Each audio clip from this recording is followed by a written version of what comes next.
Divine Serpent in Myth and Legend, A.S. of June 1999, Robert T. Mason, Ph.D., D.D. The mythic beginnings since the very beginnings of time. On every continent of this earth where humanity has worshipped divinity, the serpent has been recognized and accepted as a god. From Africa's steaming jungle to the icy wastes of northern Europe, from the Fertile Crescent to the deserted outback of Australia, the serpent has been worshipped, feared and adored. Serpent mythology is arguably the most widespread mythology known to mankind. We will be dealing with language that is found in myth and legend, any discussion of a divine serpent, so we should take time to explain the use of the myth in religious and legendary arenas before we begin. When we examine the history of truth or knowledge in the history of mankind, we are faced with the fact that the zero origin of myth lies in the Greek concept of muthos, which is the definition of truth or knowledge, predates the use of the Greek word logos, from which we derive our word logic. Myth for the early human usually referred to those realities which were known by experience, be it archetypal, unconscious, or based upon the cultural and ritual beliefs of human civilization. An esteemed egghead mathematical scientist, Albert Einstein, once said, "Knowledge is experience, anything else is just information." In this article, the word myth will be defined as a story of forgotten or vague origin, basically religious, since we are dealing with the concept of divinity, which seeks to explain or rationalize an important aspect of the world or a society. Furthermore, in the context of this article, all myths used are, or have been at some stage, actually believed to be true by the peoples of the societies that used or originated the myth. This definition is thus clearly distinguished from the use of the word myth in everyday speech, which basically refers to an unreal or imaginary story.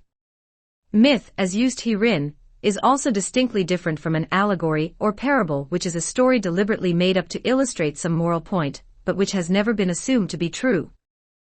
Originally, myths were not expressed in verbal or written form because language was deemed inadequate to convey the truth expressed in the story.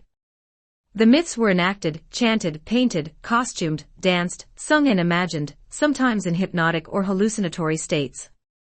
In this manner, the creative energies and relationships behind and beneath the natural world were brought into the conscious realm. The myth was believed to not only to tell about, but to create a chain from the metaphysical world to the physical one.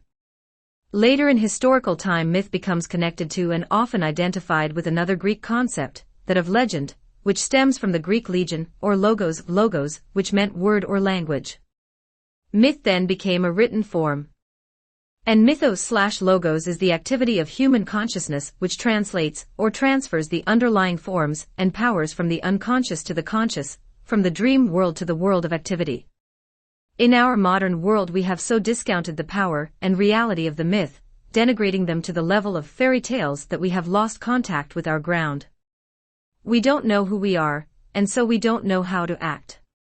We have thrown out the baby, our orienting myths of origin, with the bathwater, non-useful and unnecessary data which often accompanied these myths. Joseph Campbell is quoted as saying, "Throughout the inhabited world, in all times and under every circumstance, the myths of men have flourished, and they have been the living inspiration for whatever else may have appeared out of the activities of the human body and mind." It would not be too much to say that myth is the secret opening through which the inexhaustible energies of the cosmos pour into human cultural manifestation. I believe that there could be nothing more absurd than to think that our modern scientific methodology could ever eliminate the poetic and mythic, for science is closed against certain dimensions of the real which only myth and the poetic can attain. It is the height of absurdity to imagine that scientific knowledge exhausts reality. I would like to use a collective definition composed of many theories which meet my criteria for mythology, framed into a single paraphrase: myths are stories, usually, about gods and other supernatural beings. They are often stories of origins, how the world and everything in it came to be in illo tempore, Iliad. They are usually strongly structured, and their meaning is only discerned by linguistic analysis, Levi Strauss. Sometimes they are public dreams which, like private dreams, emerge from the unconscious mind. They more often reveal archetypes of the collective unconscious, Jung. Myths are symbolic and metaphorical, and they orient people to the metaphysical dimension, explain the origins and nature of the cosmos, and on a psychological plane, address themselves to the innermost depths of the human psyche.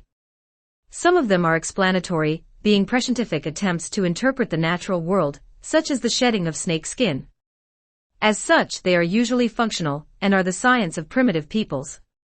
Religious myths are sacred histories, and are distinguished from the profane. But all tell of the truth told by human experience which cannot be explained by normal use of language.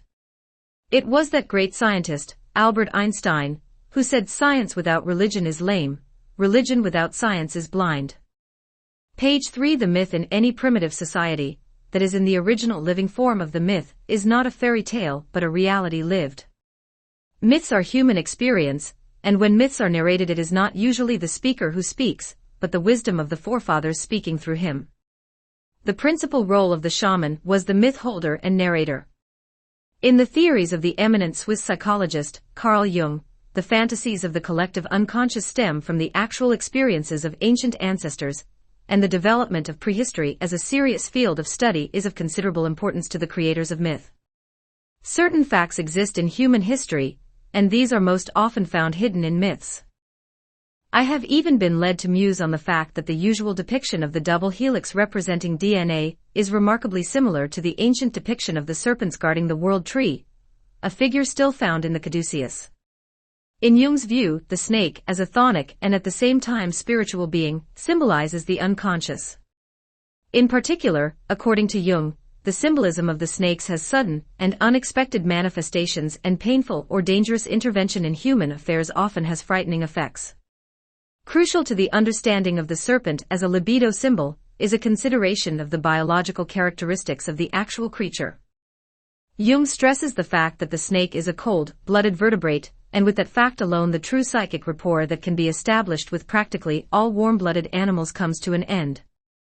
Like the Gnostics of early Christianity who identified the serpent with the human medulla and spinal cord, Jung regards the serpent as the psychic representation of the profoundly unconscious functions which are governed by these organs.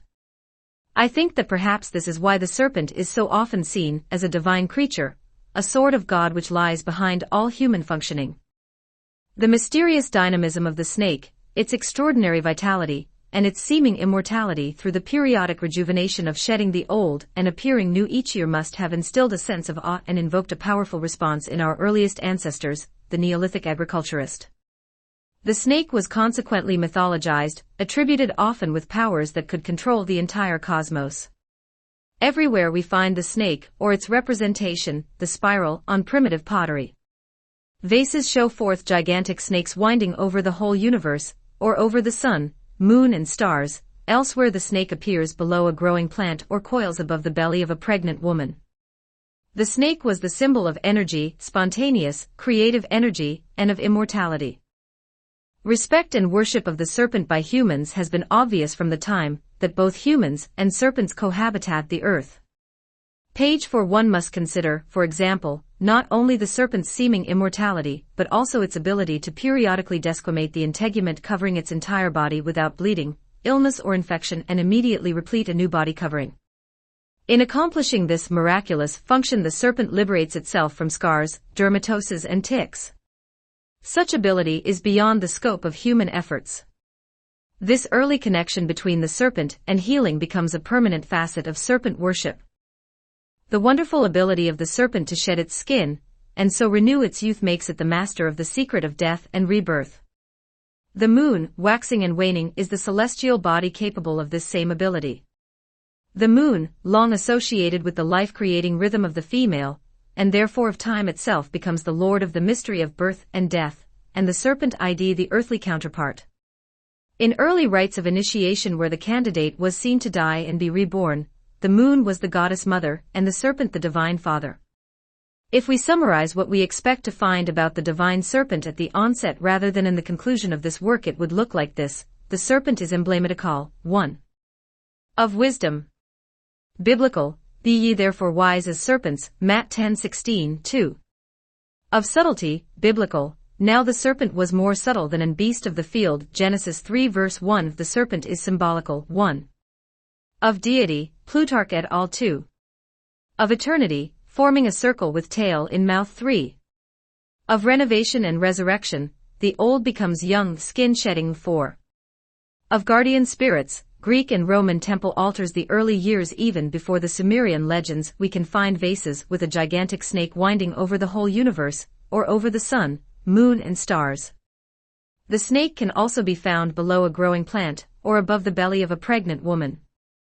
The snake is thus seen as a symbol of energy and life.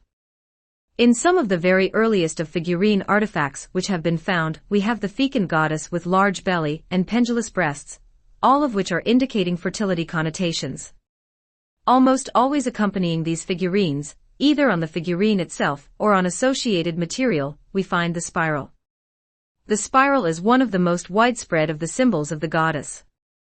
It appears in American Indian, Asian, African, Australian and European art, most often as a coiled serpent. In some early Middle Eastern coins and plaques we see spiral designs around the heads of gods. This is usually regarded the symbol of superhuman life. Page 5. In Babylonia, as in Egypt, the maze is also seen as representing the mystery surrounding the serpent.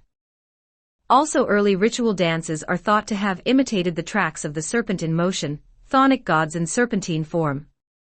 Also, snakes were often seen coming out of holes in the ground, thus perhaps from the underworld. When we come to Sumer, we meet the most famous of the mythic epic story of olden times, the Gilgamesh epic. Among other pieces to be found in this tale of a search for the meaning of life is the tale of the plant of eternal life. According to the story, Gilgamesh was told that the plant lay at the bottom of a certain lake. With much effort, he dove to the bottom, retrieved the plant and brought it to the surface and the shore. While Gilgamesh was resting, before eating the plant and becoming an immortal, a snake came along and ate the plant.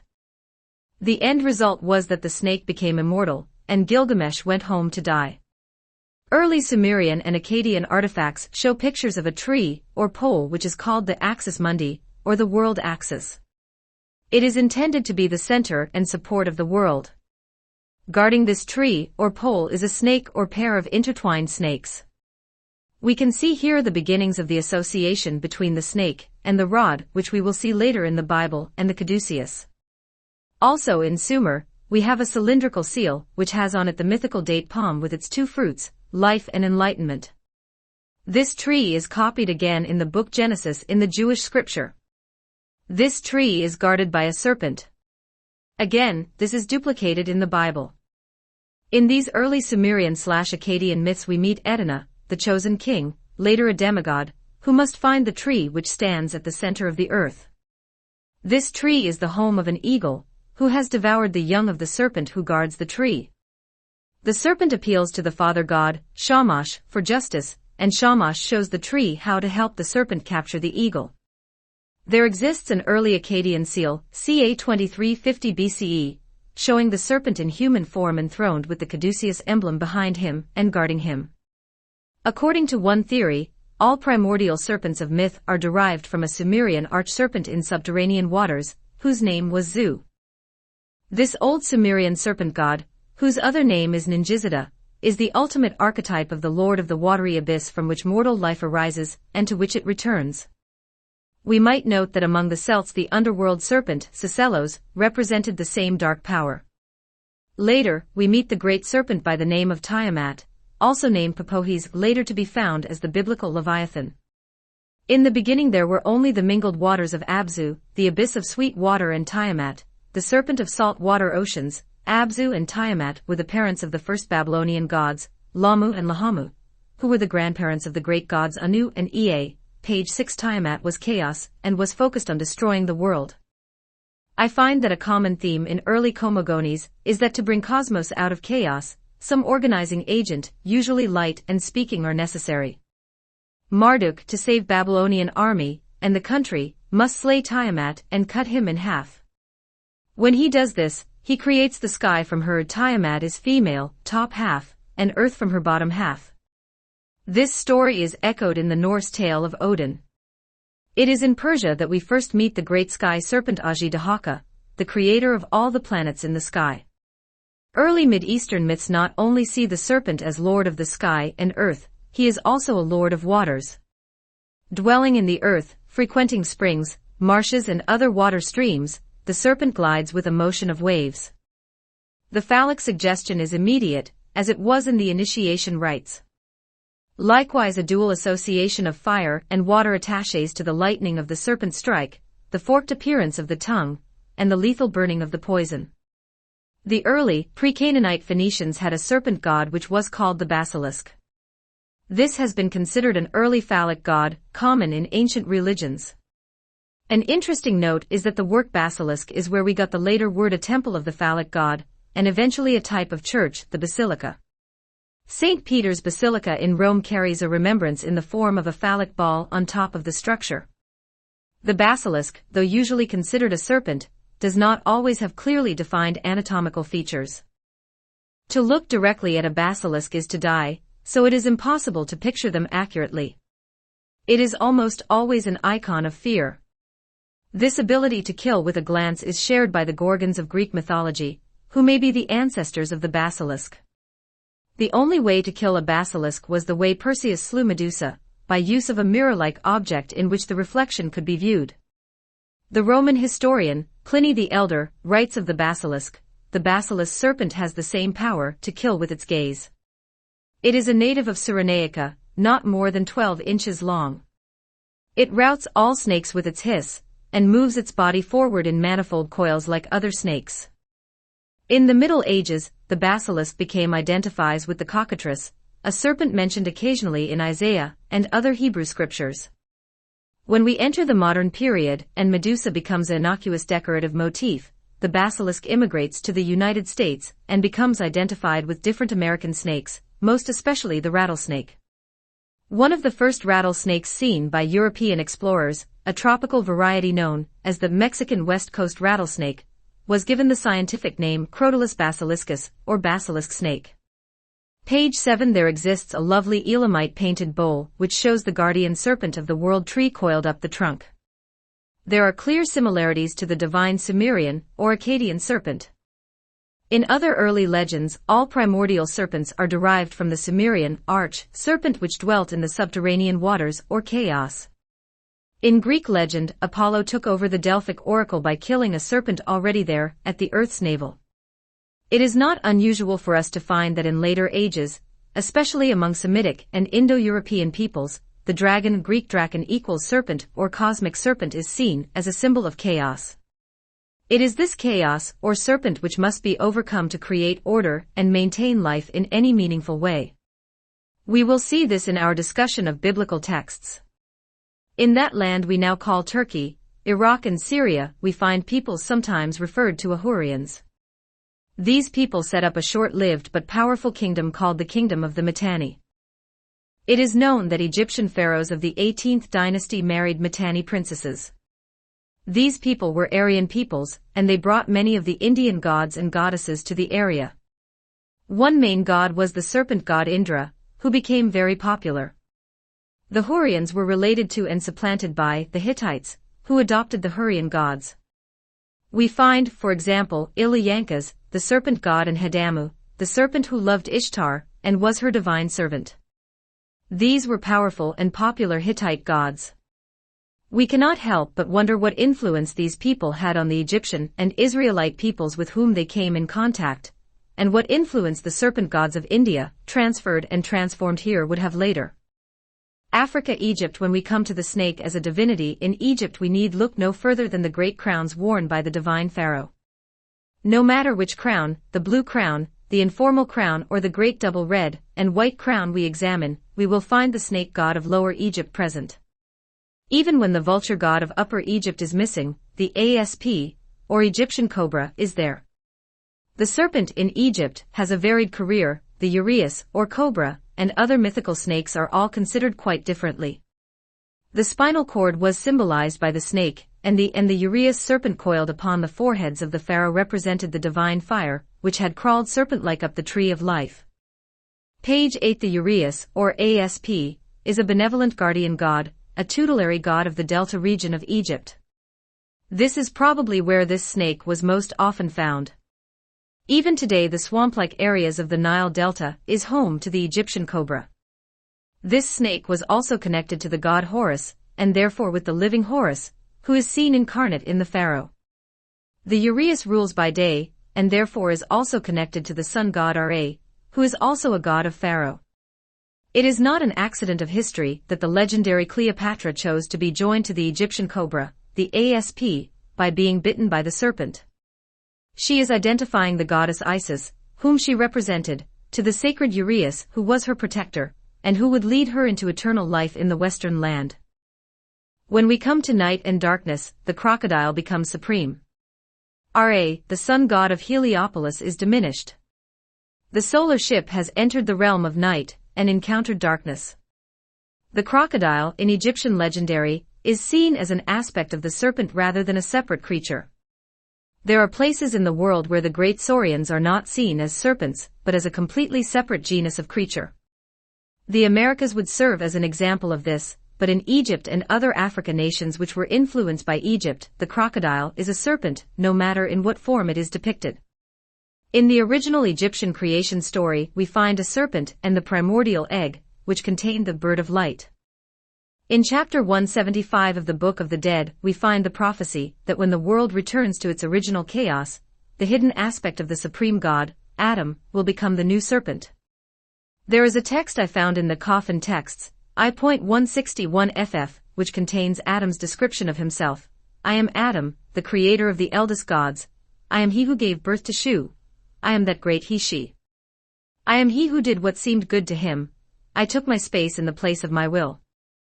Mine is the space of those who move along like those two serpentine circles, emphasis mine later in a debate, which can be found in the Book of the Dead, chapter 175, which takes place between Osiris and Adam, described here as the high god. We find Adam's description of the end of all, when then I will be what will remain, just I and Osiris, when I will have changed myself back into the old serpent who knew no man and saw no God.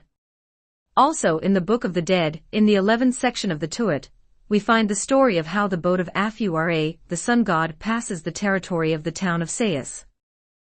The region to the left of the god is one of fire, and close to the boat stands Horus, who is working magic with the sake-headed boomerang which he holds in his hand. Before him stands the serpent god, called Sethhe, i.e. that eternal Seth. Page 9. Before the boat is the great serpent Ankneteru, and 12 Amikia gods, taking hold of the tow line, enter the serpent at the tail, and drawing the god in his boat through the body of the serpent, bring him out at his mouth. During his passage through the serpent, Afu-Ra is transformed into Khepra, the ancient god associated with the creation of the world, and is now towed into the sky by 12 goddesses. The Egyptians also adopted the ancient Persian god Ajidahaka, the sky serpent who formed all of the observable heavenly planets. So in one sense powerful gods of both light and darkness are seen as serpents. This may have some connection to the linking of the snake to the moon in the mythological and psychological areas. This identification is intensified because of the waxing and waning of the moon, demonstrating the death of the old and the rebirth of the new and forever young. One of the chief powers of this darkness is the serpent god Apep, who tries to swallow the sun ship. Apep, or Apipi or Apophis, is the great primordial serpent who lived in the waters of the celestial Nile, the Milky Way, and is considered the serpent of chaos and destruction. A mighty struggle took place, and when the sun appeared in the east the next day, prayers of thankfulness were offered that Ra was triumphant and the sun would continue to shine. Just imagine what chaos a solar eclipse would cause. The serpent Apep is seen in two other forms or traditions. The first was most likely the crocodile, and was called Typhon or dragon. Two other serpents divinities mentioned in Egyptian mythology are Nehebko, a serpent with human arms and legs. This fearful god, once he was tamed by Ra, became his faithful servant. The other serpent god is Ammut, the eater of souls. The other and more extensive is as Set or Seth or Sethos. This is a half-crocodile, half-human creature who becomes important in the Egyptian pantheon. The serpent Typhon is the youngest son of Gaia and Tartarus in Greek legend. He was taller than any mountain, and had great wings, eyes of fire, hands made of dragons, and a lower body composed of vipers. He and Echidna gave birth to Hydra, Cerberus, Chimera, and the Nemean lion. The Egyptian Typhon was a more simple serpent lord. Again, it is important to note here that the dragons we have included in this study are only those dragons which are seen as serpentine. The classic European dragon, which looks more like a mammal with wings, like the griffin, are excluded. The Egyptian and Chinese dragon concepts depict them as serpents, as does the Greek. I will speak more of dragons when I write of the Asian serpents. Page 10. Perhaps the most fearsome aspect of Set can be seen in the famous weighing of the soul picture in the Book of the Dead. Sitting beside the scales, waiting to devour the sinful soul of a condemned person, is a half-crocodile, half-jackal or hyena creature who is identified as Set. It was Set, as the brother of Osiris, of course, who slew Osiris. Set becomes a powerful god in the Egyptian two kingdoms. The cult of Ammonius, later Ammonius Ra, lasted about 20 dynasties. The cult of Osiris was very short-lived, although Osiris was venerated for a long time. The Isis cult lasted into the Christian era, as an active mystery cult. But the original priesthood of the serpent god, Set, in ancient Egypt survived for 25 recorded dynasties, ca 3200–700 BCE. It became one of the two central priesthoods of predynastic times, the other being that of Harwer, Horus the Elder.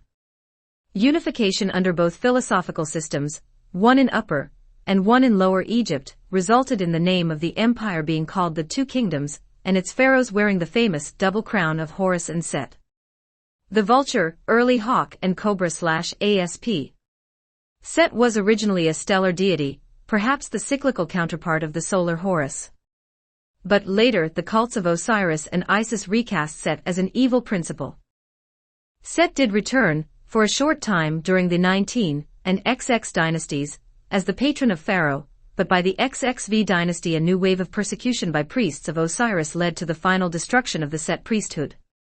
When the Egyptians abandoned the mines in the Timma Valley, about 19 miles north of the Gulf of Aqaba, during the Egyptian decline of the 12th century BCE, the Midianites converted the local temple into a Midianite shrine. In the makeshift Holy of Holies of the shrine, modern excavators have found only one religious object. They found a molded copper serpent with a gilded head, the ancient symbol of life and fertility of the Middle East. This would indicate that the Midianites had a serpent god or goddess in their pantheon. Again, we see echoes of biblical stories here. Before we leave Egypt, we must briefly mention two other aspects of the divine serpent. Nehebukau is the great snake under the world and upon which the world rests, and there is a winged serpent found in hieroglyphs which may be the ancestor of our Mesoamerican Quetzalcoatl. Page 11. Central and Southern Africa. Traveling further south in the African continent, we find the great serpent, Enuo, who comes out to graze on rain, and whose reflection is the rainbow. This is found in the Yu tribe. The strange, Stone Age Dogon people of Central Africa have a divine being named Leb. Leb is the first member of those creatures called the living dead, and he lives as a serpent. In Dahomey, the Fawn people have a great serpent god who is seen as a rainbow named Dan, the son of Mtaalisa. This serpent encircles the whole world with his tail and his mouth, representing unity and wholeness. This god, also called Da, orders the whole cosmos. Da has a dual nature rather than a female-male identity. When he appears in the rainbow, the male is the red part of the rainbow, the female the blue. Above the earth, Da has 3,500 coils, called Asa's Asa, and the SME number of coils beneath the earth, together they support the world. Da is the name given to this god in action, Mawulisa is the name given the god in thought. This god was exported to Haiti and Suriname. The Fawn legend says that the world was created by Nanabaluku, the one god, who is neither male nor female. This god gave birth to twins, Mawu and Lisa, and it is they who shape the world and control it still. Mawu, the female, is the moon, and Lisa, the male, is the in the beginning. Before Mawu had any children, the rainbow serpent, Ado Huido, already existed, and this great serpent assisted in the creation. For example, all the mountains were formed from the serpent's dung. Later, because Ado Huido cannot stand heat, the oceans were created for him to live in. And there Ado Huido has remained since the beginning of time, with his tail in his mouth. This tail-in-mouth representation is common. Nanabaluku charged the red monkeys that live beneath the sea to keep Ado Huido fed, and they spend their time forging the iron bars that are the serpent's diet. When the monkey's supply of iron eventually runs out, the serpent will be so hungry that he will start to chew his own tail.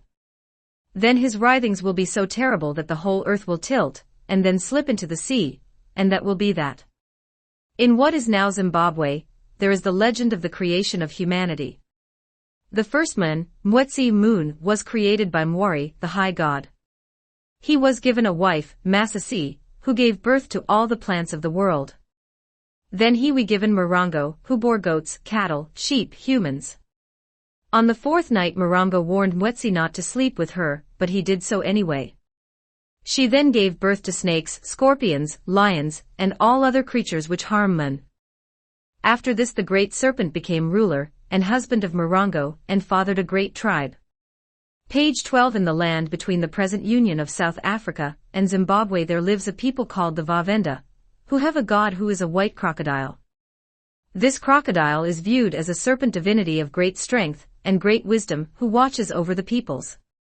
This divine serpent creature is identified with the Vavenda chiefs, who may be his sons. Perhaps the most impressive architecture in ancient Africa, excepting Egypt, would be the royal city of Benin in Nigeria. The most prominent feature of this architecture is the form of the serpent. Early artifacts found in this area also display the serpent motif. There is a famous legend told among the tribes of Central Africa. The tale concerns two unmarried men, one too mild and one too bad-tempered to find wives. One day they met the great rock python, Moma. After a gesture of extreme kindness towards her she rewarded him with a wife, the most wonderful wife in the whole village. The bad-tempered man was given the same opportunity, reacted insultingly toward the serpent goddess, and was rewarded with an ugly, nagging, abusive wife. The Middle East. Before leaving Africa we journey back to the Middle East to spend some time examining the Hebrew attitude toward the divine serpent. To do so we will use the best source available, the Jewish Holy Scripture. When the Hebrews emigrated from Egypt during the 19th dynasty, they took with them a caricature of Set, and gave him the title Satan from the hieroglyphic Seten, which was one of this god's formal titles. We first meet the serpent in the Jewish scripture in the book Genesis. In Genesis 3 verse 1 we find that the serpent was the shrewdest of all the wild beasts. We might remember that in all of scripture only two animals had the gift of speech, Balaam's ass, Numbers 22:30, and the serpent, Genesis 3. This was a God-given gift. We might certainly ask why these two beasts, among all the rest, are singled out for such a distinction. In the case of Balaam's ass the message is clearly God's. What about in the case of the serpent? It should be noted, from the beginning, when one carefully examines biblical passages regarding serpents, that you will never find any place where serpents are specifically called evil creatures. Rather, the snake is used as a symbol for everything from the devil to the highest order of angels, from lying to wisdom. This symbolism is common to the Bible and should not be taken as a literal judgment about the snake. The Bible uses the dove, for example, as a symbol of the Holy Spirit, and this does not mean that doves are holy birds. Page 13. The Bible uses many Hebrew words to describe the snake. Akshub means a coiled serpent, Epha is a hissing, probably venomous snake, Leviathan is the sea serpent, Nachash, a hissing serpent, Pethan, a twisting snake, probably the asp, Seraph, the burning serpent, Shephiaphon, a snapping serpent, the adder, Cepha or Tsiphone is the tongue-thrusting snake. We might compare the Greek words for snake, aspes, draken, eknida. Herpeton, from whence we get the classical name for the study of serpents, herpetology, and ophis, which gave a name to an early Christian sect. But to continue with the biblical picture, the ass was given speech to deliver the word of God. Can we assume that the snake had the gift for any other reason? We find here the serpent guarding the tree of life and knowledge just like he did in Sumer. There are too many similarities in the tree and the serpent to be accidental. It is evident to me that the account of the fall of man from Eden was adapted by biblical writers from pre-Judaic polytheistic traditions in which a divine and omniscient serpent, representing the female creative nature, was pitted against the created order of a male-oriented divinity. It is for this reason that the serpent is stressed as demonic, in spite of the fact that the Genesis authors are compelled to harmonize their account with those of the surrounding peoples, and therefore must write that the serpent is a creature of God, and more subtle Genesis 3 verse 1, than any beast of the field which the Lord God has made. Here we might suggest that the serpent saves humanity by putting it in touch with nature. Death is recognized as a function of all nature, including humanity, and this knowledge is necessary for new life to begin. This would bring Jewish legends into more equivalent to other Near East traditions. In Genesis, the serpent is not only sentient of God's prohibition against partaking from the tree of knowledge, it knows why God will enforce that command, it knows the gift of the tree of knowledge, as if it possessed that gift. The deific aspect of the serpent is further underscored by the punishment imposed upon it by God, "Upon thy belly shalt thou go." Does this mean that before punishment the serpent had legs or even wings? We next meet the serpent in Exodus 4 verses 3 and 4 and Exodus 7 verses 10 to 12. In these passages the snake, presumably the Egyptian asp, is connected to a rod. Aaron's rod. When Moses doubts that he is really hearing the voice of Yahweh, he is asked what he is holding in his hand, and when he replies that he is holding a rod, he is commanded to throw the rod down on the ground. When he does this, the rod becomes a serpent, Exodus 7 verses 1 to 16. When he picks it up it becomes a rod again. Page 14. This association between serpent and rod is a very ancient one. Later when Aaron throws his rod down before Pharaoh, it becomes a snake's. Pharaoh recognizes this magical association, as do the Egyptian priests, who also change their rods into serpents. However, to demonstrate the superiority of the Jewish God, Aaron's snake ate the Egyptian snakes. Again, when Moses sets the plagues upon Egypt, he does so by stretching forth this serpent/rod. When Moses parts the sea for the passage of his people, he again does so with the assistance of this powerful rod/serpent. In the wilderness Moses strikes the rock with this same rod to create water. This object becomes so sacred that it is one of the objects for which room is made in the Ark of the Covenant. Before we examine some more ominous aspects of the serpent in Jewish scripture, we will have to look at Numbers 21:9. Moses, who had thrown a fit when Aaron made a golden image of the Egyptian goddess of mercy and minors, Hather Exodus 32 verses 19 to 20 claiming that God condemns such terrible action, himself makes and puts on a pole a copper, or brass serpent claiming that God had ordered him to make and display this image to cure the people from snake bites. Yahweh sent fiery serpents, seraphim, among the people, their bite brought death to many in Israel. The people came and said to Moses, "We have sinned by speaking against Yahweh and against you. Intercede for us with Yahweh to save us from these serpents." Moses spoke for the people, and Yahweh replied, "Make a fiery serpent and use it as a standard. Anyone who is bitten and looks at it will survive." Moses then made a serpent out of bronze and raised it as a standard. Numbers 21, 6-9, we are informed, in 2 Kings 18 verse 4, that this serpent symbol was so popular that the people continued to revere the bronze serpent until the time of King Hezekiah, 719 to 691 BCE. Who, according to the record, broke in pieces the bronze serpent that Moses had made, for until those days the people of Israel had burned incense to it. Here we see not only the divine power of the serpent, but also the connection with healing which pervades this part of the world. This action by Moses might show his Midianite heritage, or the universal recognition of the divinity of the serpent, but it certainly shows a different Moses. One might ask, how can a jealous God condemn the golden calf, and approve the brazen serpent? What is it about the snake that commands such loyalty? Page 15. Perhaps we can find a hint as to the position of power in Judaism, when we discover that one of the most powerful of the heavenly creatures may have serpentine connections, the seraphim. We find in Isaiah 14 verse 29 a description of the highest of all of God's angelic creatures, the seraphim.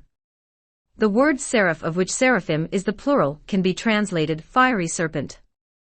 Therefore there must be significance that the word used for serpent in Isaiah 14 verse 29, Isaiah 30 verse 6, and in the Numbers 21:8 description of a serpent, is the word seraph. Could it be that these fiery serpents stood highest in the hierarchy of angelic beings? There is no doubt that the Hebrew shrpm refers to serpents. Judeo-Christian tradition, however, comes down very hard on this serpent concept, perhaps as a part of the conflict between the ancient maternal gods which underlie and support early matriarchal tribal traditions and the later paternalistic nomadic traditions. Where early traditions depict the serpent as one of the favorite theriomorphic forms of gods and goddesses, it becomes with the fall of Adam and Eve the infernal enemy of the so-called one true God. The most fearful creature in the Bible is that creation called Leviathan.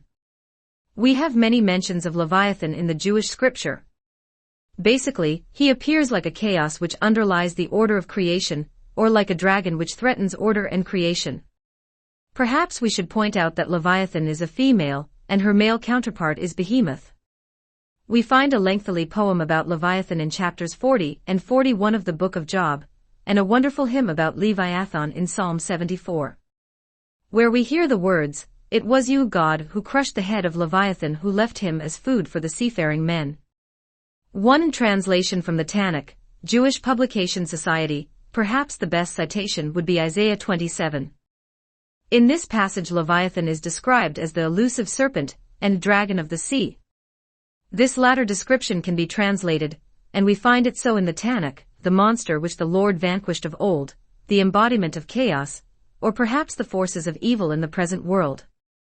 The Leviathan appears in more than one religion. In Canaanite mythology and literature, it is a monster called Lawton, the fleeing serpent, the coiling serpent, the powerful with 7 heads. It was eventually killed by Baal. The Leviathan is also the Ugaritic god of evil. Page 16 in Christianity, St. John did draw a comparison between Jesus on the cross and Moses' snake on the pole, saying that both were lifted up upon a pole for the salvation of mankind, and I have in my possession copies of artwork showing a crucified serpent with the thorn-crowned face of Christ. Christians were taught to see the brazen serpent of Moses as divinely authenticated type of the crucifixion, and an image of saving faith. There is some indication that there existed early Gnostic Christian sects, especially Ophitic sects from Ophis, Serpent, which utilized both nakedness and serpent worship as part of the love feast agape worship service. In Christian tradition, Philo of Alexandria, for example, is so impressed with the serpent's ability to rejuvenate itself, as well as its ability to kill and cure, an ability he saw as indicative of the positive and negative cosmic powers that rule the world, that he saw the serpent as the most spiritual of animals. In early Gnostic Christianity there were several systems of the which found room for serpent worship.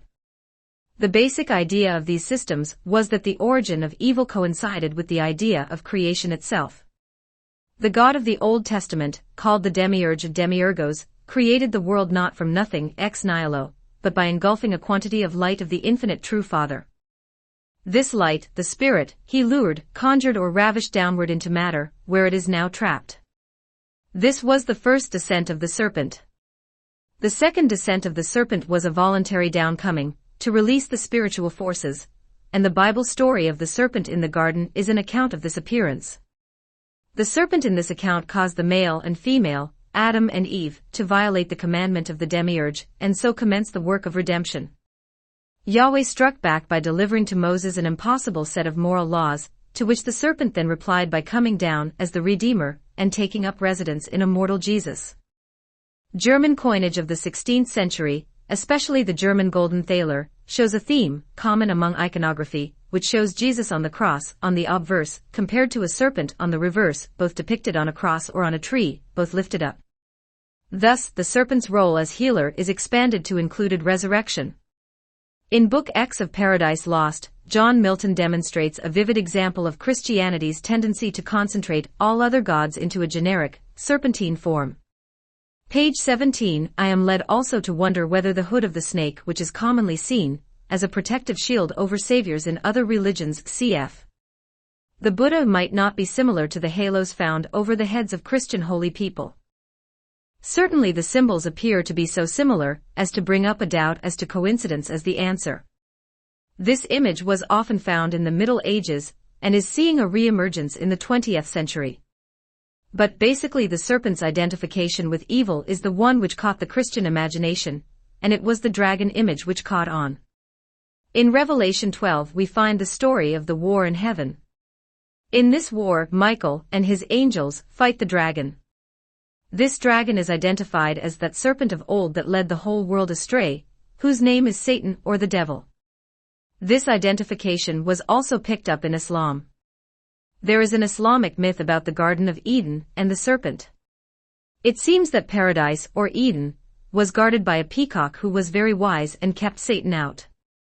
Satan, in this myth called Iblis, wanted to get into paradise to get revenge on Adam, because it was Adam's being placed first which resulted in Satan being expelled in the first place. The peacock was too wise. So Satan, Iblis, had the serpent carry him back into paradise hidden in his mouth. But with the exception of Wad, a pre-Islamic moon god of the Manian tribe and state of southern Arabia, in Islam there was little room for myth. Some of the old Arabian legends were retained, but the basic philosophy was anthropomorphic monotheism. When he considers the place of the serpent, Carl Jung appears like the Gnostics of Christianity, who identified the serpent with the human medulla and spinal cord. Jung regards the serpent as the psychic representative of the human functions, which are governed by these parts of the body. The serpent would correspond to what is unconscious and incapable of becoming conscious, but which, as the collective unconscious, seems to possess a wisdom of its own, and a knowledge that is often felt to be supernatural.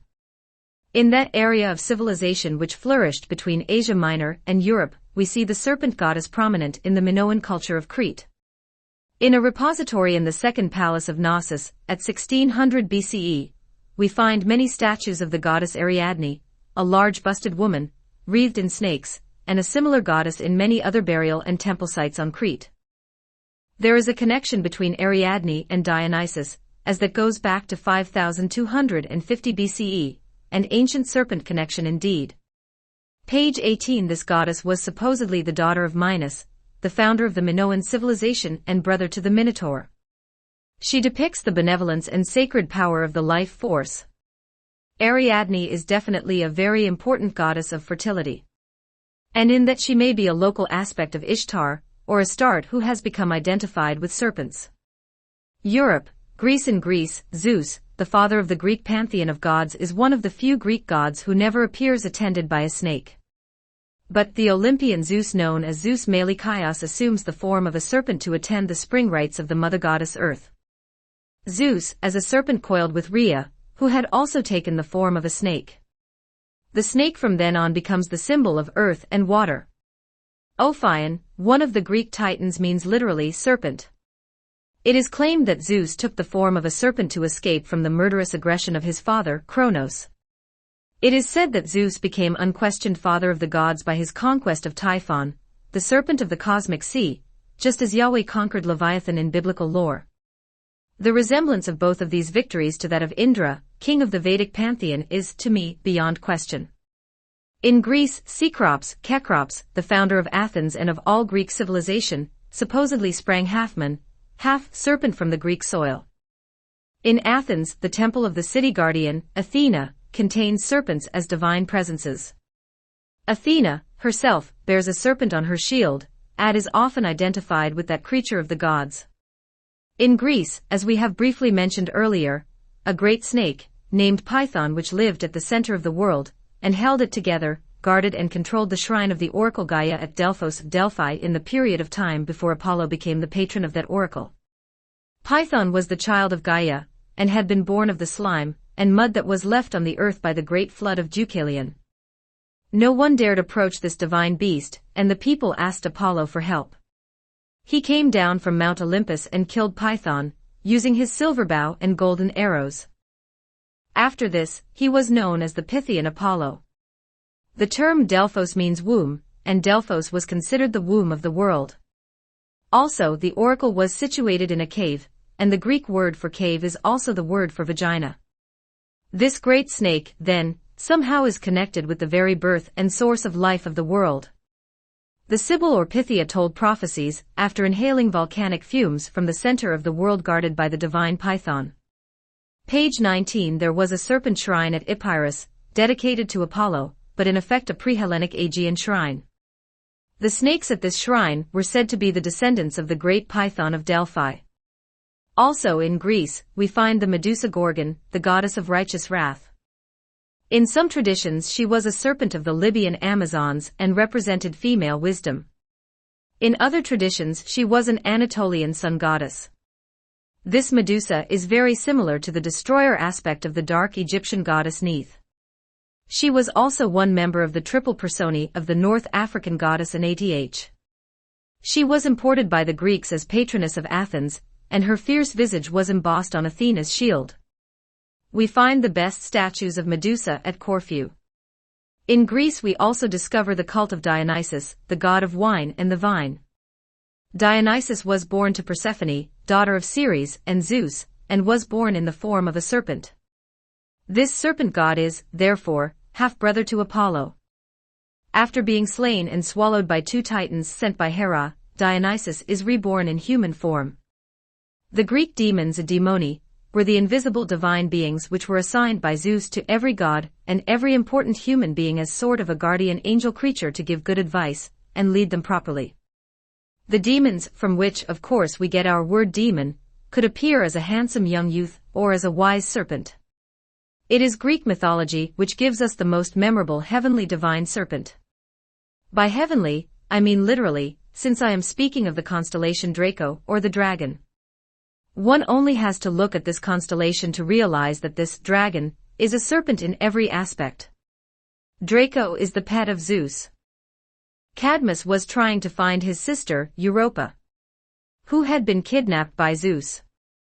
After Cadmus slew Draco, he was told by Athena, who understood serpents and their powers, to plant the dragon teeth into the soil. An army arose, who fought a great war until only 5 men were left. With these 5 men Cadmus founded the famous Greek city of Thebes. Then Cadmus married Harmonia, and assumed the Illyrian throne. Zeus transformed them both into serpents and demanded serpents as offerings. Zeus immortalized Draco by placing him in the sky. I could also be pointed out that the largest of all the stellar constellations is also a serpent, the Hydra, a lengthy string of stars. The Greeks had additional serpent deities and demigods. The Chimera, for example, had a serpent for one of its 3 heads. Page 20. Finally, in Greek mythology, we find the serpent guardian figure from Sumerian or Akkadian times. A great and wise serpent, called Ladon, guards the tree of the golden apples of the Hesperides. This mythic tree is guarded by an immense horned serpent which coils up around the tree, rising from a cave in the earth. Herodotus documents winged snakes as divinely appointed guardians of the spice-bearing trees of Arabia. Coiled snakes are found on much of the best ancient Greek jewelry. After the goddess Demeter initiates Triptolemus into the mysteries of agriculture, he spreads the wisdom on his chariot drawn by serpent servants. Hecate, the Greek goddess of witchcraft, is dressed in serpents. The Hydra, a mythic monster, is essentially a serpent. Rome, Indiana. Roman ruins. We discover the remnants of Etruscan culture in a strange figure, the Chimera. This creature has the body of a lion, the head of a goat sticking up from its back, and a snake for a tail. Appearing in both Greek and Roman mythology is the god of healing, Asclepus or Asclepus. This god appeared to the Romans in the form of a snake. It is written that Asclepus learned the art of healing by watching snakes. This might be a good place to include a snake symbol which was Greek, Roman, and is in constant use today, the caduceus, or to give it its original Greek name, the Kirkion. The caduceus, which is recognized internationally as the symbol of medicine, began as the token of Hermes, the Greek messenger of the Greek gods, and god of healing. This wing-tipped, snake-entwined rod is reminiscent of the very early Sumerian and Akkadian tree of life and knowledge guardian images. Jewish mythology linked the snake and the rod in the Aaron stories. It is interesting to note that the snakes of the caduceus are intertwined much like the intertwining of snakes in mating. This twisted intertwining, bearing as it does the connotation of sexual congress, is the common symbol used to depict the DNA helix. This symbolic rod was then carried by the Roman Hermes, Mercury. It was also carried by Roman soldiers during a flag of truce. The serpents may come from the tradition that Aesculapius, the god of medicine, appeared during a plague in the form of a serpent. Romans, like most ancients, not only believed that snakes held the secret of eternal life, since they shed their skins and appeared new each year, but they also believed that snakes as being able to search out health-giving medicinal herbs. Thus, this combination of rod, wings and snakes represented speed, authority and peace. The caduceus is still the common symbol of the medical profession. Page 21. In Roman mythology, the familiar spirit of protection for a place is often depicted as a caduceus, reminiscent of the guardian spirit of the Sumerian/Akkadian guardians of the world tree. There is not much of a legendary divine serpent presence in southern Europe. We do find a legend of a dreadful god-like snake Aranshug which lived between the Penda Orduna and the caves of Balzo and Monte Cristo. This dreadful monster attracts humans with his breath and then devours him. It would seem that this legend refers to a snake, not a dragon. He carries the Basque name Heronsurge, and he has 7 horrible heads. In the mountainous country of Georgia there exists the myth of Mindia, the snake-eater, a member of the mountain tribe of the Kevsers. When Mindia was taken prisoner, as a youth he noticed that his captors ate snake meat from which they derived supernatural powers. One day, he is so hungry he eats a piece of the snake meat, and acquires great physical and intellectual powers. When he finally escapes, he takes the practice back to his tribe. These people recognize that snakes are stronger and wiser than humans. As we travel further north in Europe, the snake god is not so powerful, perhaps because snakes were less common. Welsh had a giant red serpent spirit called Dewey. The Balts revered a serpent called Zaltes who was the lover of the sun goddess, Sol. The Norse did have a snake demigod called the world serpent, and other serpent gods, which we will discuss separately.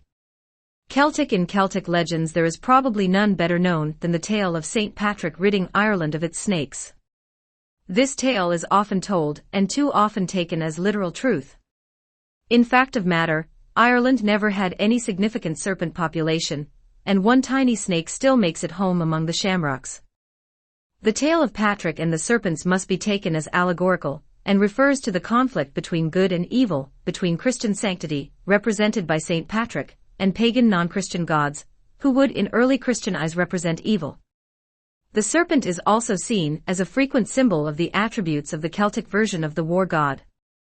However, it should be noted that in that great illuminated Celtic masterpiece, the Book of Kells, the illumination of St. Matthew's account of the crucifixion of Christ, then there were crucified with him 2 thieves, we find the cosmic self-consuming, self-renewing serpent.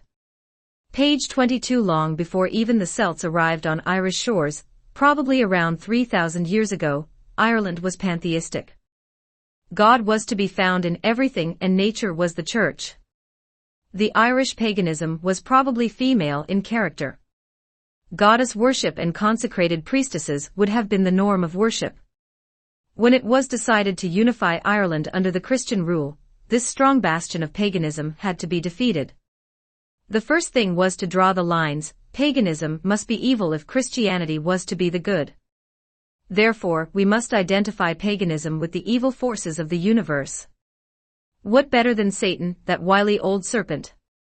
Also, the Irish people had a tradition of bawdiness, and the focus on female goddesses and priestesses ran contrary to current Christian tendencies.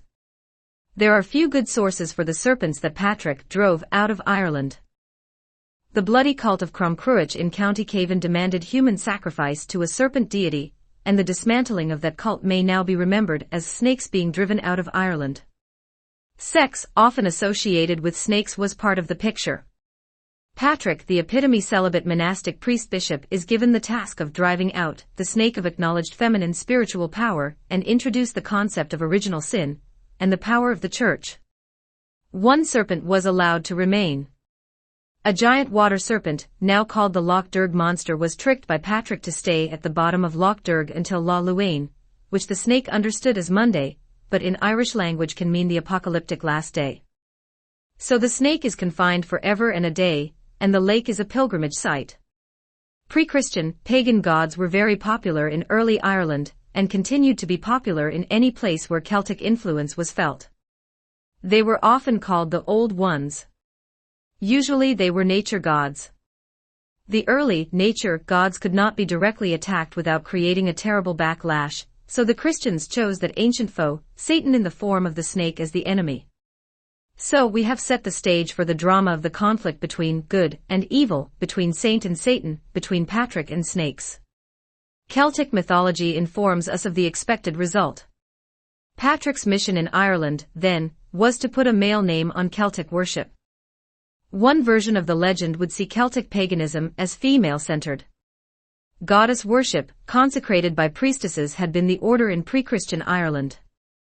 There was the cult of Anu has deep roots in Celtic memory by the time of Patrick. Brigid took her place, and the serpent, the acknowledged feminine spiritual power, was driven out, and original sin was introduced. Page 23. Saint Patrick is often represented in iconography as standing upon a snake. He does not appear to be crushing the snake as supported by it. One must remember that Patrick died under the care of Saint Brigid at Sahal, now Saul in County Down. Brigid can be viewed as a personification of the triple goddess. She is deeply associated with fertility and healing, and so is the snake symbol. When St. Patrick drove the snakes out of Ireland, he did not banish the serpentine dragons, but commanded that they remain in the waters which they inhabited. Later, during the medieval times, dragons gradually left the water and became land-dwelling creatures. With this migration, the dragon slowly lost its serpentine characteristics and became more animalistic, looking more like lions, griffins, etc. An example of this transformation is the wyvern. The wyvern has metamorphosized into a creature looking somewhat like a cross between a winged lion, the front half, and a serpent, the back half.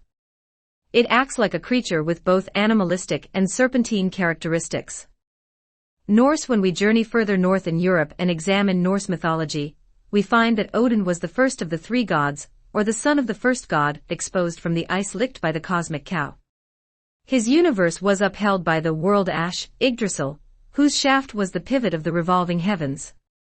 There is a Norse legend which says that from the beginning Odin had a thirst for knowledge and wisdom, much like the biblical Solomon, and he questioned all living things to learn. He learned most from his uncle Mimir, who guarded the well of knowledge, but he had to sacrifice an eye for the privilege of drinking from the well. Odin, who was fond of the poetic arts, went to great lengths to acquire that talent. Odin put himself into bondage, who lived in an underground cave. After drinking a potion, which gave him poetic artistry, he found that he was trapped in the cave. Knowing, with his great wisdom, that only the serpent had sufficient wisdom to escape, Odin changed himself into a wise serpent and slithered through a hole in the cave, whereupon he changed back into a man. Odin ever after honored the serpent. On top of this great tree sat an eagle, and the great cosmic serpent gnawed at its roots while guarding it. We seem to have here similarities with ancient Babylon. The serpent, or worm, that eats its own tail was seen by Viking culture as a symbol for the natural forces of land, sea and sky. Ouroboros was and is the name given the great world serpent, encircling the earth. Page 24. The word Ouroboros encompasses many cultures, beside the Norse legends. For example, there is the serpent or dragon gnawing at its own tail. From this we see the symbolic connection to the returning cyclical nature of the seasons, the oscillations of the night sky, disintegration and reintegration, the androgyne, life and death. Born from this symbolic concept, there are many different cultures which share this serpent symbol. The serpent Jormungand from the myth of Yggdrasil is just one. I might be helpful to remember that the Ouroboros is what Carl Jung would refer to as an archetype. The most famous divine serpent in Viking or Norse mythology was Jormungand, the son of Loki. Loki was the closest thing the Teutons have to a Satan. The Vikings imagined the world completely surrounded and supported by the great divine world serpent, Jormungand. There is another serpent, Nidhogg, one of the serpents at the base of the world tree, who will devour the bones of the whole fallen humanity. There is an Old Norse tale which tells of Thor combating this great serpent, called the Midgard serpent. Midgard, Middle World, is the realm where human beings live. Midgard, the earth, was created from the flesh of the primeval giant Ymir. In Norse mythology, Midgard is conceived of as a gigantic tree, called the World Tree, or Yggdrasil, around which existed 9 realms at different levels. This tree had its roots embedded in, or resting upon the world serpent. The Norse god, Loki, troublesome brother of Thor, had 3 offspring, Fenris the wolf, Hel, who had a house roofed by guardian serpents, and the Midgard serpent, who lives in the sea, and is so large it spans the world. The gods decreed that Thor, son of Odin, should slay the Midgard serpent before it grew too terrible, and would rule the gods. Thor went out of Asgard and enlisted the help of the giant Hymir. The two went fishing, and when Hymir would not share his bait with Thor, Thor killed Hymir's largest ox and cut off its head. Thor took the ox head as bait, made a very strong line and a large hook. The Midgard serpent took the bait and Thor drew it to the boat. The serpent glared at Thor and belched poison. Hymir, frightened, cut Thor's line and let the serpent loose. As the serpent sank back into the sea, Thor threw his hammer after it. Some versions of the legend say that the hammer struck and killed the serpent, other versions say that the Midgard serpent is still alive and lying in the depths. There is also an old German myth which tells of a snake called the Great Worm, who carried the name of Fafner. Fafner had great magical and mystical powers. Page 25. There are other dragon stories to be found in Europe, and some of them would indicate a dragon of divine powers, but these dragons are not serpentine dragons, so we will omit them in this study. The European dragon usually is portrayed with a thick, long body, scaly skin, 4 legs, 2 bat-like wings, wedge-shaped heads and long necks. Included in this category are usually found the wyverns, the fairy dragons, and sometimes the hydras. These may, or may not be considered serpents, depending on how wide one is willing to spread the definition of serpent. North America, Native Americans. When we reach the Americas, we find that the gods are anthropomorphic. Therefore, we will find no snake god among the North American Native Americans. We will find many stories about snakes, their wisdom, cunning, and danger. In Central America, the god reappears. When Moses was busy coming down the mountain with an explanation of values for the Israelites, Native Americans were sculpturing beautiful and mysterious figures on hilltops, and dotting the countryside with tall mounds to connect their dead to heaven. Easily one of the strangest and most unearthly Native American sites in North America is the incredible Serpent Mound in the Amish country of southern Ohio. Possibly constructed by the Adena culture around 700 BCE, Serpent Mound is a narrow band of earth which uncoils over a quarter-mile expanse atop a wooded hill. This mound appears, from above, to be a snake ready to swallow a frog. A snake skeleton enshrined leaves little doubt that the mound is meant to be the replica of a snake, the creature of mythic proportions to these early mound builders, as well as indigenous people across the Americas. This is one of the effigy mounds in Ohio. It lies on a plateau overlooking the valley of Brush Creek, Ohio. There is a serpent legend among the Northern Cree, in and around Bulkley Lake in British Columbia. This legend tells of a boy named Fast Bird, who was the messenger for his village. On one perilous trip he met an evil serpent. An old woman gave him 3 special arrow points, and he was able to kill the serpent, and go on to become chief. There are other such stories. A Chippewa story tells of a hero, Nanabozo, who lived on the shore of Lake Superior. At the bottom of the lake lived the great serpent, along with a number of evil spirits, who were his servants. Nanabozo decided to kill the great serpent after the great serpent killed his cousin. Page 26. He caused the water of Lake Superior to boil, forcing the snake out into the forest, where he fell prey to the arrows of Nanabozo. Before the great serpent died, he caused a great flood to come upon the whole earth to kill everything.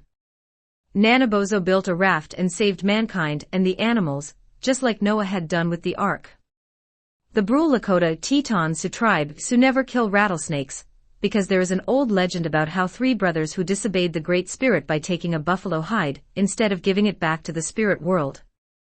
The Great Spirit turned them into rattlesnakes. As they took up a life as snakes, they told their youngest brother to tell the people that they would remain faithful Sioux. So, the Brule Lakota revere their brothers the rattlesnake. The Comanches of southwestern USA inherited the worship of the jaguar god from the Mayan Indians to the south, and they also had a sacred parrot, but they also believed in Great Serpent God, who lived in the center of the earth, and whose coiling and uncoiling could shake the mountains. The most divine-like snake story is that which tells of the creation of the natural wonder called the Wisconsin Dells. A great snake wriggled down from his home near the Big Lake, and formed the Wisconsin River as he crawled. When he came to the sandstone ridge where the dells begin, he merely pushed his head into a crevice in the rocks, and pushed them aside to form the narrow, winding passage we call the dells. The amazing thing is, that in spite of the myriad of snakes in southwestern U.S., except for the Comanches previously mentioned, I have found no sound references to the divine serpent in that area. We do find the reference to rattlesnake being the faithful hound of Coyote, the divine trickster, and voice of the Great Spirit. Caribbean islands. Before we discuss the serpent legends of Central America, we should point out that we do find mentions of divine serpents among voodoo religionists of the islands of the Caribbean. Simbu is the very powerful snake god of darkness. Even more powerful, perhaps, certainly more widespread, is Damballa, another serpent god. These gods are morally neutral, and will work for good or evil depending upon for whom they are working. Page 27. In Haiti, Damballa is given the title Le Bon Dieu, the good God. An aspect of this serpent spirit in Haiti is the god of the farmers called Dan Petro. Damballa, wife, Avida, is also an object of worship. Damballa created all the waters of the earth in the form of a serpent.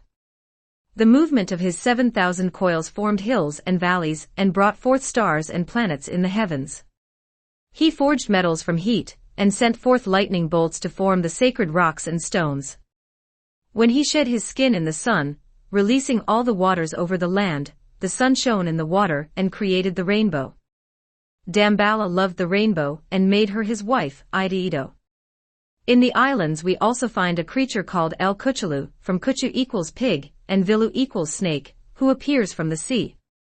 This is an evil god who invades and destroys fishing weirs. It eats the fish inside the weir and kills human fishermen. Central America. If we travel only a short distance further south, into Central America, the references are manifold, are rich. As barren as northern North America is for finding the divine snake, Central America, or Mesoamerica, is equally rich. For example, we find very early Olmec carvings depicting a priest/ruler enveloped and caresses by a powerful serpent, and we have many other early serpent gods. Not only do we have the primitive Mayan god Labna, but we also find, at differing ages and places, Kukulkan and Quetzalcoatl, and his two similars Tezcatlipoca and Huitzilopochtli.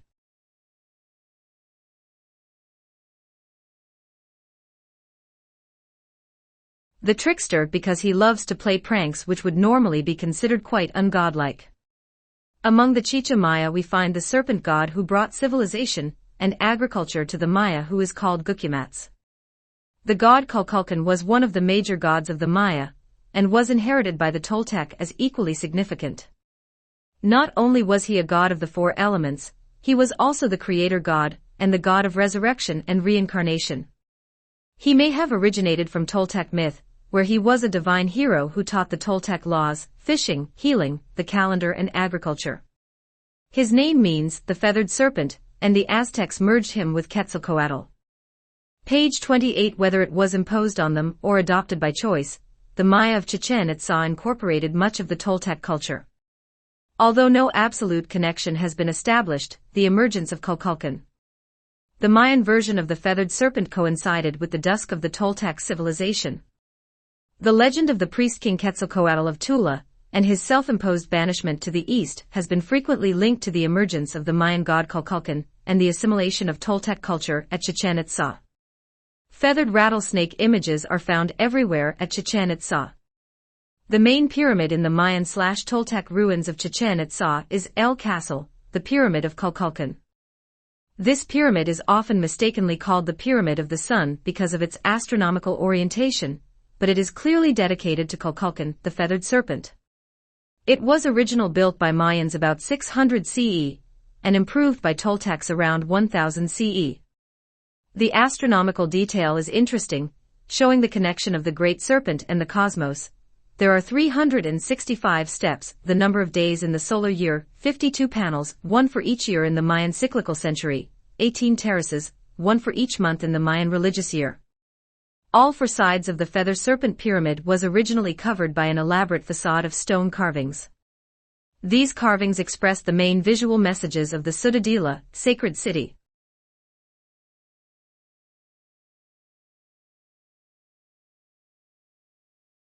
And having rattles on the ends of their tails. A quite similar type of feathered serpent head, sculpted in high relief, was also attached to the balustrades of the staircase. I have personally witnessed the unusual effect of the descending serpents bordering the main staircase. At sundown the light strikes these magnificent serpents so as to make them appear to be alive and slowly descending the staircase. In the ruins of the early Mayan city of Teotihuacan, we find another significant pyramid dedicated to the feathered serpent. Although significantly smaller in size than both the Sun Pyramid and Moon Pyramid, it was one of the most elaborate monuments of the city. Each of these pyramids, unlike the Egyptian pyramids which were tombs, were solidly filled with rubble, and were in fact, artificial mountains on top of which stood a temple to the feathered serpent. All four sides of this feathered serpent pyramid had also been covered by an elaborate facade of stone carvings which included a series of large sculptural heads. 3 of the 4 sides have deteriorated, but the fourth, and principal face, the western, was covered by a platform and the facade is in good shape. The main motif of the pyramid is undulating feathered serpents, depicted in profile, and having rattles on the ends of their tails. Page 29. The heads of serpents are various deities: Tlaloc, the storm god; Yulkot, a form of Quetzalcoatl; Cipactli, a crocodilian figure; and Xiacotl, or the fire serpent. The supreme god and creator of the Maya was Hunab-Ku. He is the head of the Mayan pantheon, and called God of the Gods. Hunab-Ku rebuilt the world after 3 deluges, which poured from a great sky god, who is depicted in the form of a serpent. Even the Mayan war god was seen as a snake charmer. The Aztec god of creation is both male and female. Ometeotl, the creative force, the god of fire and of time, is both father and mother of all. Ometeotl, 4 sons are aspects of himself. Each is associated with a color and a direction. This symbolism can be also found in the Native Americans of the U.S. The black Tezcatlipoca is the biggest and baddest of them all. His direction is north. The white Tezcatlipoca, whose direction is the setting sun, is also called Quetzalcoatl. Aztec legends tell of how Quetzalcoatl becomes the sun and rises in the east. When the Aztec replaced the Maya and Toltec as lords of Mesoamerica, the feathered serpent stayed as an important god figure. The Aztec feathered serpent carried the name Quetzalcoatl. He symbolized the blending of heaven and earth. He is associated with the planet Venus, the wind and breath of life. Cf. Biblical concept of wind, breath of life, spirit connection, the discovery of maize, corn, the invention of writing, birth and renewal. There exist codices which identify Quetzalcoatl with Kukulkan. It is my contention that the Quetzalcoatl of the Mixtec codices and the Kukulkan of the Kailam Balam are one and the same. The 2 highest-ranking priests of the Aztecs ministered, respectively, to the war god and the god of rain. Both bore the title Quetzalcoatl, or feathered serpent, to elevate their status by association with the great god Quetzalcoatl and the Toltec god king of that name. One was called Quetzalcoatl, priest of our Lord, and the other Quetzalcoatl, priest of Tlaloc. Neither demanded human sacrifice. It is very surprising how Quetzalcoatl, who is often called Kukulkan, Gucumatz, in Guatemala, Viracocha to the Incas, is so widespread among all of the cultures of pre-Columbian Mexico. And all describe it the same, with only small variations. This god, that tormented Cortés with guilt and remorse, is considered the Christ figure of the pre-Columbian civilization, since he proclaimed the existence of only one God, and the refusal of sacrifices, which were typical of Mayan and Aztec religions. Page 30. Interestingly, this Indian deity is described as having white skin, with hair on the face and beautiful emerald eyes. In other words, Quetzalcoatl may have been Caucasian, Viking perhaps from ancient memories. Tepiltzin Quetzalcoatl, whose mythical achievements are interwoven with the great feathered serpent, is credited as having infinite knowledge. He taught his people how to plant the maize and all plant life. Cotton and cacao trees are also attributed to him. Quetzalcoatl legends seem to have sprung from Tula, and traveled to the holy city of Cholula, and then in 987 CE they sailed across the Gulf of Mexico to the land of the Maya. Legend said that since the great god came from the east, when he left he sailed east, and it was from the east he would return. The tale runs something like this. There lived once in Tula a king called Quetzalcoatl. He had the name and qualities of the ancient feathered serpent, so he was called Quetzalcoatl Tepiltzin, our prince. He was totally pure, innocent and good. No task was too humble for him. He even swept the paths for the rain gods so they could come and rain. Quetzalcoatl's cunning brother, Tezcatlipoca, was infuriated by his goodness, and with some friends decided to play a dirty trick on him. They gave Quetzalcoatl a human face and body. As soon as Quetzalcoatl looked in a mirror he felt himself possessed by all the worldly desires that afflict mankind. But Tezcatlipoca wasn't done. He gave Quetzalcoatl wine, which he said would cure his malady. After including getting drunk on cactus wine, which caused him to disgrace himself and bring calamities to the Toltec, he knew he must leave his people and go into exile. When he came to the eastern coast, he wove snakes together to make a raft. Then he sailed eastward and disappeared across the sea. Some say he ascended into heaven and became Venus, the morning star. It was said that Quetzalcoatl would return in the same year he disappeared, the year 1 Reed. Cortez landed in year 1 Reed. Quetzalcoatl could transform himself into the shape of a man, and many pictures show him in both guises.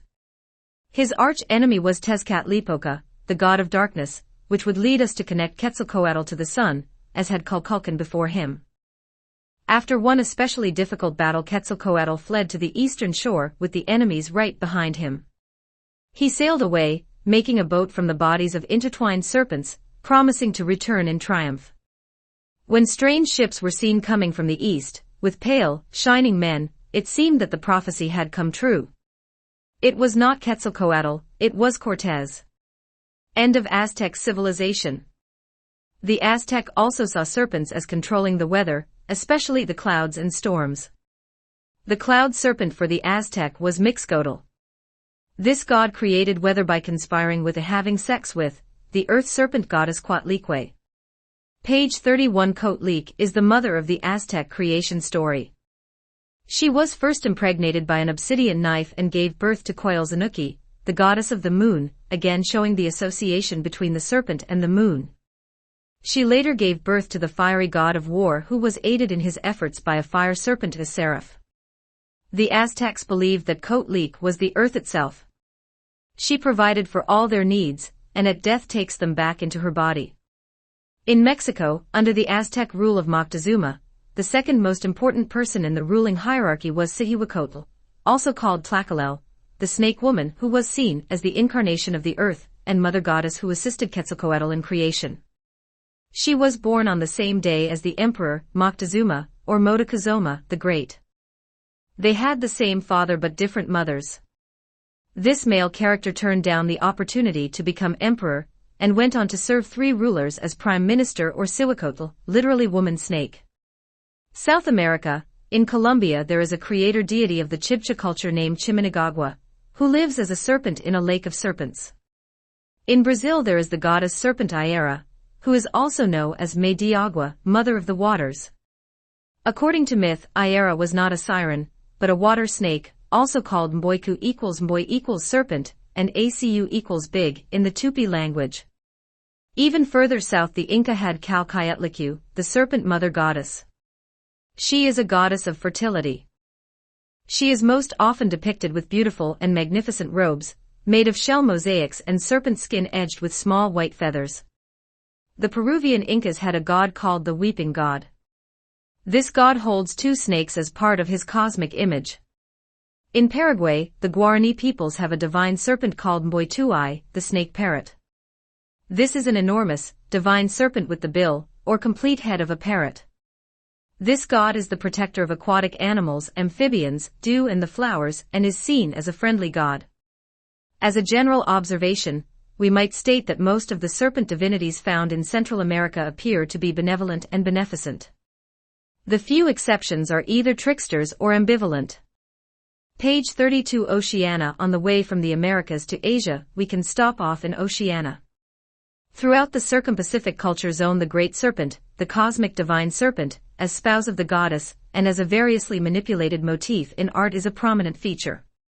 In the Solomon Islands, here we find a great serpent god Aguna, who is the paramount god of the area. So important is Aguna that all other gods are considered to be only aspects of her. She is the supreme force and divine influence. The first coconut from each tree is sacred to Aguna. Also in the Solomons we find the great serpent god Kahasusabwer. We are not sure of the relationship between the male Kahasusabwer and the female Aguna. This divine serpent can also be found in the Admiralty Islands.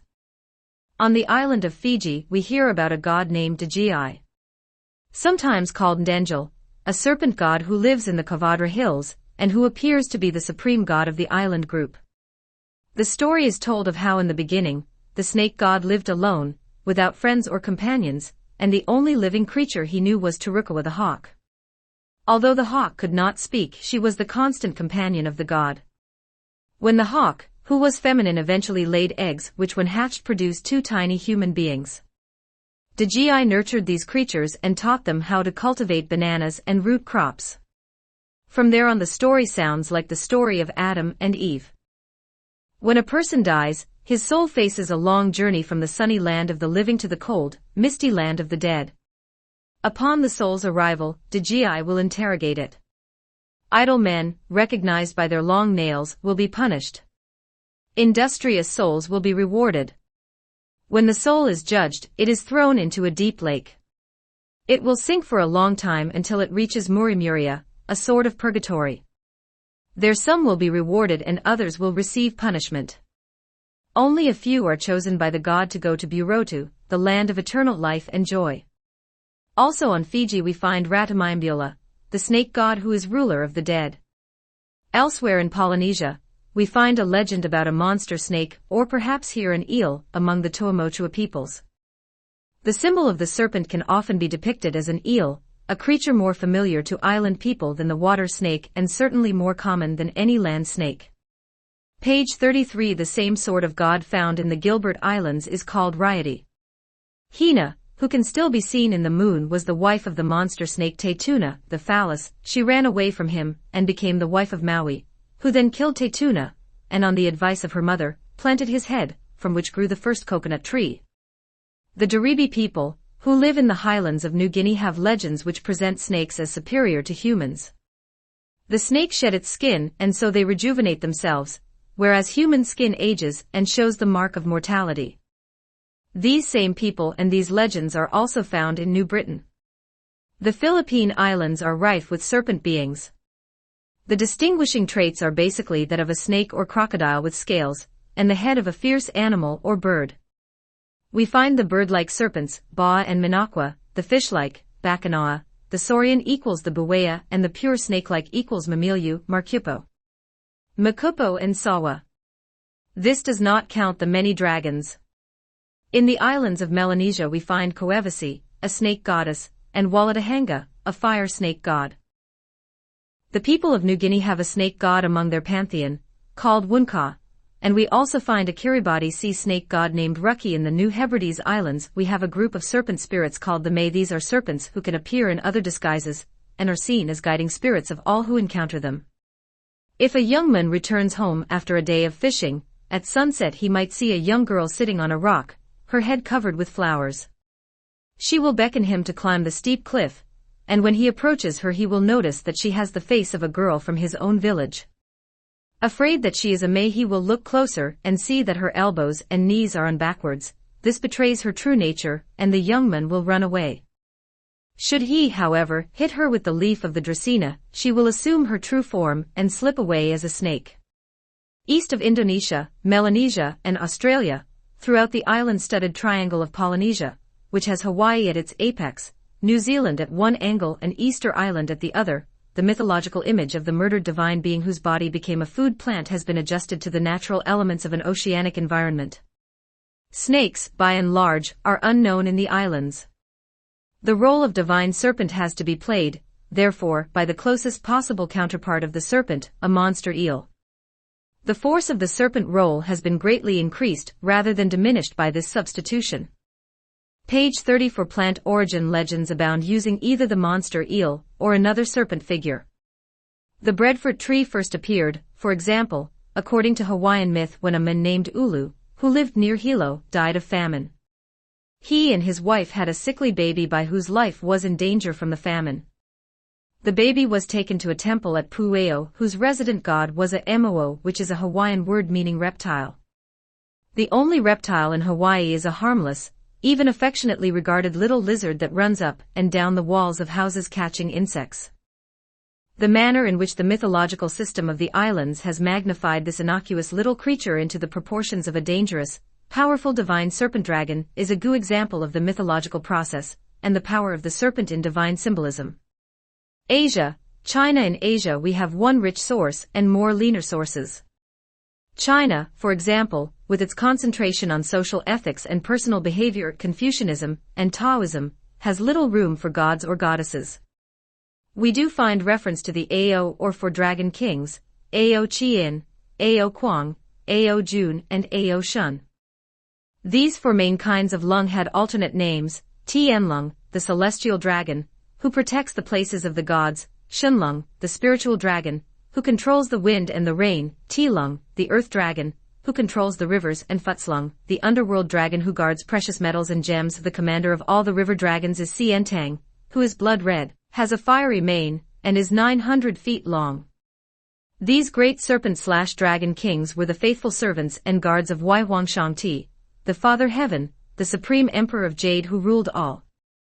One time, according to legend, when the land was enduring famine because of drought, the dragons appealed to the Jade Emperor for rain. The emperor stalled and the dragon, upset, carried water to the people in their mouths. The emperor was furious at the disobedience of the dragons, and had them imprisoned under 4 mountains. Determined to do good for the people forever, they turned themselves into 4 rivers, which flowed past high mountains and deep valleys, crossing the land from west to east until finally emptying into the sea. And so China's 4 great rivers were formed: the Heilongjiang Black Dragon in the far north, the Huanghe Yellow River in central China, the Yangtze Long River farther south, and the Zhujiang Pearl in the very far south. Page 35. Also, related to Ao, we find Lung, a benevolent serpent bringer of rain, who is held in high regard. Fuxi, a creature with human top and serpent bottom, is seen as the father of mankind. He is the first of the 3 sovereigns, and the inventor of the trigrams used in Chinese divination. The Chinese dragons were shapeshifters, who could make themselves as large as the whole universe or as small as a silkworm. They could also change color and disappear in a flash. The classic work, I Ching, uses the symbol of the serpent to illuminate the truths of inner growth of the person, the society, and the universe. These Eastern dragons are usually portrayed as good, kind, and intelligent. Oriental dragons have the most recorded history in the world, stretching back thousands of years. It has been said that the worst flooding in Asian history were caused when a mortal has upset a dragon. We can differentiate the Eastern dragons easily. The Chinese dragon, or lung, always has 5 claws, curling from its feet. It has 117 scales, 81 infused with yang, seen as the good, and 36 infused with yin, here seen as evil. The Korean dragon has 4 toes, and the Japanese has 3. The Chinese dragon is an emblem of the emperor, and the yellow dragon can only be worn by him. We might take a small interlude here to describe other dragons. In China we find the musical serpent, which is very serpentine, with even a snake's head, but has 4 wings. This dragon makes a noise like the musical stone. We also find the Qi dragon, the dragon of the north, and the wingless pure serpent like the Quashi. The Kung Kung is a serpent/snake with 9 heads, and full of wisdom. The Vietnamese dragon, called the Long, is a fabulous beast with the head of a camel, horns of a deer, eyes of a fish, ears of a buffalo, scales of a carp, claws of an eagle, and feet of a tiger. Most important, however, is that it has the body and neck of a snake. A long barb hangs down on each side of its mouth, and a jewel adorns its tongue. Long has a crest of 81 scales running down the length of its backbone. It can live in the sky, the water, or underground, and is immortal. The Jiao Long, which are half lizard and half snake, automatically become dragons after 1,000 years. The dragon is a symbol of power and nobility to the Vietnamese, and is the special symbol of the emperor, who was considered to be the son of heaven. Vietnamese dragons can have either 5 toes, reserved for the emperor, or 4 toes, for lesser dignitaries. The symbol was always worn on official court dress. In Asian calendar astrology, the dragon correlates to the Western sign Aries. The dragon, a mythological creature, has been worshipped in the Orient since primordial times. The serpentine dragon is a creature of much power. The year of the dragon is a time of ambition, power, and daring. Events seem as if they were magnified threefold with increased intensity. Page 36. Dragon years are excellent times to start a business, marry, have children, and take incredible risks. On a global level, we could expect extreme earth changes, such as earthquakes, volcanic eruptions, and tidal waves. There are 5 dragon years in a cycle: the green, red, yellow, white, and black dragons. The next scheduled dragon year is the year of the white dragon, from February 5, 2000 to January 23, 2001. In addition to the dragon years, and I would point out that Oriental dragons are serpents, there are serpent years. The Chinese serpent goddess Nu Qua formed the first people from yellow clay from the banks of the Yellow River. This serpent is also associated with the gods who help women in childbirth and bless children. The year of the serpent is a time of introspection, planning, and seeking answers. People will ponder and think before they act. Good taste will prevail in fashion, theater, film, and all the arts. Serpent wisdom influences contributions in the sciences. There are 5 serpents like the 5 dragons, the blue, purple, gold, silver and gray serpents. The next serpent year will be the year of the silver serpent, from January 24, 2001 to February 11, 2002. Comparing these serpentine, good dragons with others around the world, we find similarities and differences. The Mexican winged dragon, known as an amphitheater, has the tail of the serpent but the wings of the quetzal bird. The Polynesian dragon is a trickster, whose name means great sea creature, and who steal and move oysters to different lands. There is of course the famous Scottish serpent known as Nessie, the Loch Ness monster. On the other hand, the Welsh dragon has 2 wings and 2 or 4 legs. This beast is usually considered a wyvern and has little serpentine qualities. The dragon of Greek mythology had 3 heads, a lion's head, a goat's head on its back and a serpent's head at the end of its tail. This is not the Hydra, which had all of its heads sprouting from necks. The earliest European dragons were all giant serpents, and are best described by using the German name for these creatures, the lindworms. The most familiar dragon symbol, however, is not a serpent. This combination of a lion and an eagle, with the face of a man sometimes, is well known in Western mythological art. It may have the tail of a scorpion at times. Page 37. Japan. In Japan we encounter 1 minor, but reasonably beneficent serpent god and 1 major, evil god. The minor god is Sarawati, borrowed from the Hindu Nitin, who is a river goddess. She is married to a serpent king. The Japanese people believed that the seas around the Japanese islands were full of serpent people who had great powers. The kami concept of Japanese religious thought also makes the snake a sacred person, but I am not considering this, only those who qualify as genuine divinities in and of themselves. Japan has an important serpent divinity, and this one is evil. The Japanese serpent god Susanoo is one of the 2 main players in the chief drama of Japanese mythology. It seems that one day Susanoo insulted the great sun goddess Amaterasu Omikami and made her very angry. She hid herself in a cave and refused to shine, whereupon the crops failed and famine set in. The other divine being, with the exception of Susanoo, lured Amaterasu out of her cave and tied her to a tree with straw ropes. Especially helpful was a very body dance performed by the god Aminoyism. The importance of this story can be seen in that the kanji character for Amaterasu Omikami added to the kanji of the tree together are the kanji for Japan, and Japan is called the land of the rising sun. The serpent king god is banished to the out islands and becomes a non-persona in Shinto. There is also the great 8-forked serpent of Koshi. This enormous serpent had 8 heads and 8 tails. Its size was such that as it crawled, it stretched out over 8 valleys and 8 hills. Its eyes were red, like the winter cherry. Pine trees and moss grew on its back, and furs sprouted from each of its heads. It was fond of devouring young maidens. After eating 7 daughters of a king, in 7 years the serpent was killed. Rivers of blood flowed from its 8 necks. A sword was found in its tail that is still in the great shrine of Itsuda in Japan. Japanese currency commemorates this serpent. One additional story in Japanese Bushido legends tells of Yamato, the noble warrior. He was confronted, during his wanderings, by the ghost of the great serpent. The serpent demanded the return of the magic sword, Cloud Cluster. Yamato, protected by the sword, refused. Later, after leaving the sword with his lady love, Iwataheim, he met the great serpent again. This time the serpent is able to kill Yamato, but as he died he turned into a white bird and flew away.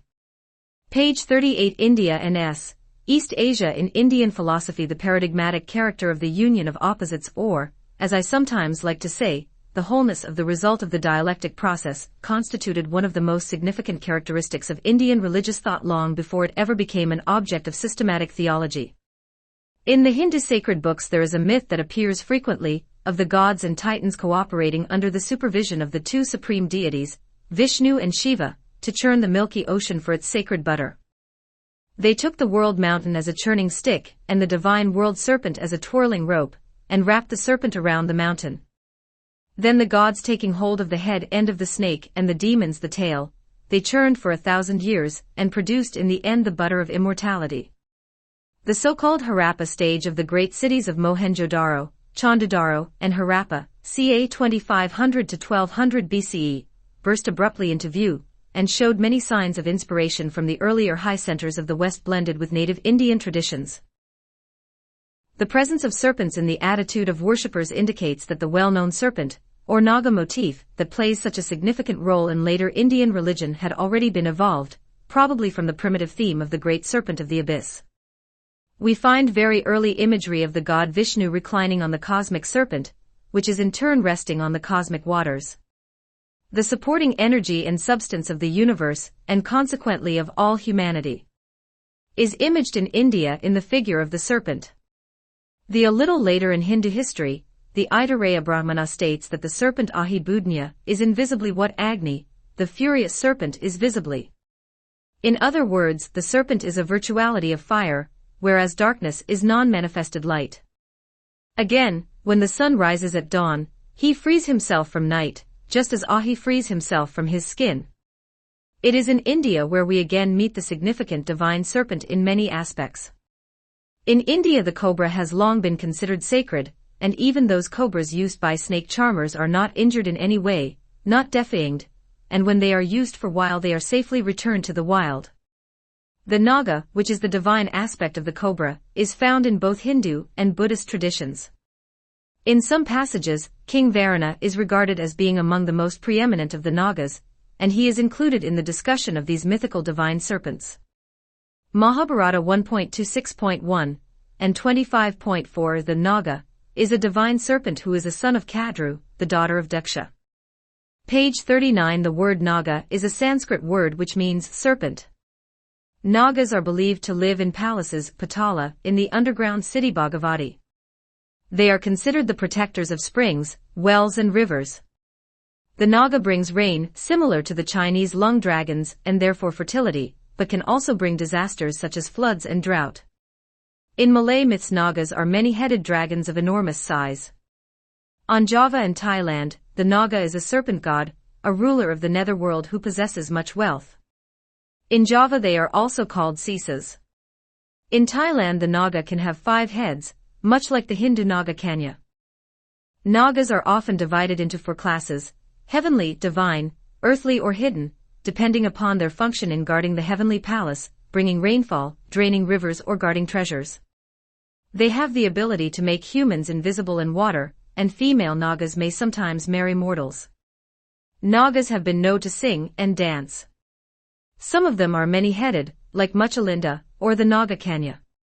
Sesha, the king of the Nagas, has 1,000 heads and dresses in purple. We also find this 1,000-headed Naga in Buddhism under the name Ananta, where his coils encircled at the basis of the world axis. In Mexico we find the word Nagal, which describes a class of serpent guardian spirits. The avenue leading to the main temple at Angkor Wat is lined with 7-headed Nagas. The Chinese claim to be able to speak Naga Krita, the language of the serpentine gods. For a place that has no serpents, Tibet, the Naga are still known in a symbolic sense and are called Lu, which is the Tibetan translation of Naga. For example, Nagarjuna is called Lutra in Tibet. To begin, the god Vaskal is the Naga god of Mount Kailasha, which is also deemed to be the home of the god Shiva, on third of the trinity of Brahma aspects. We have pictorial and statuary representations showing snakes around Shiva's neck. These are Naga Bhushana and they symbolize death, the power of which Shiva is beyond, and which he controls. They also represent that energy coiled at the base of the spine, which yoga practitioners say is the base for all self-realization. The Naga represents cosmic power. They are a manifestation of the Vedic god Agni, or fire, and as such becomes the fierce spirit, who is the guardian. The cobra/naga is a mount of Vishnu, and as such represents knowledge, wisdom and eternity. As Vishnu sleeps on the cosmic ocean, he sleeps on the coiled serpent on the primordial waters. Two serpents with downward and upward movement represent the divine sleep and divine awakening. The Naga and Nagni are serpent kings and queens, which are divine in their own right. They are depicted as either fully human, fully snake, humans with cobra heads and hoods, or as humans from the waist upwards and snake below that. Page 40. The Naga as a god is widespread and significant in all of southern Asia. As far away as the Malay Peninsula we find Raja Naga, or King Naga, who is the king of all of the many sea snakes which populate the area. In India the chief function of the Naga is apparent in temple architecture, they guard the doors. The great Naga Kanya, the most common friend/companion of Vishnu, is this latter form. Naga Kanya can also be seen, with 9 serpent heads with expanded hoods. As the great god Vishnu sits, his head and shoulders are protected by these 9 serpent heads. Some say that this multi-headed snake is an animal counterpart of the sleeper himself. Vishnu, the preserver aspect of the Trinitarian Brahma principle, is recognized as one of the most important and most revered of the deities of the Hindu pantheon. He is most often depicted as reclining on the coils of the great serpent. The great Naga, Ananta the Endless, also called Sesha. Ananta has 1,000 hooded heads which form a canopy for Vishnu. Ananta represents the cosmic ocean. The symbol for water in Hindu mythology is the serpent Naga. So that, not only the gigantic anthropomorphic form and the boundless elemental sea are Vishnu, Nut the Naga is also Vishnu. He is moon, ocean and snake. All are one. Springing forth from the navel of Vishnu is a lotus stem, and on the flower at the end of the stem sits the god Brahma who creates the world. Ananta spits out venomous fire at the end of each Kalpa age to assist Shiva in destroying the creation. There is another image of a human resting upon a snake. There is the myth of the boy Naranyua, a Hindu god of the spirit, who is depicted as a handsome youth, recumbent upon a coiled snake couch, lying with his toe in his mouth. Nagas are recognized as superior to humans. They inhabit subaquatic paradises, dwelling at the bottoms of rivers, lakes and seas. A most important function of these divine serpents is their function as guardians. We find them at the doors of Hindu and Buddhist shrines. They then not only frighten ordinary human intruders with their dangerous aspect as cobras, they can as divinities, discern and repel any divine invader. There are many legends in Southeast Asia regarding the serpent. The myth of Indra and the dragon is an example. This tale casts the serpent in an evil posture, who swallowed Indra. Indra tickled its throat and leaped out to resume the battle, which finally ended in a truce. Page 41. Another legend tells of Krishna and the cosmic serpent. As an adolescent, Krishna defeated the cosmic serpent by dancing on its head. This was one of the most important tests of Krishna's godlike powers.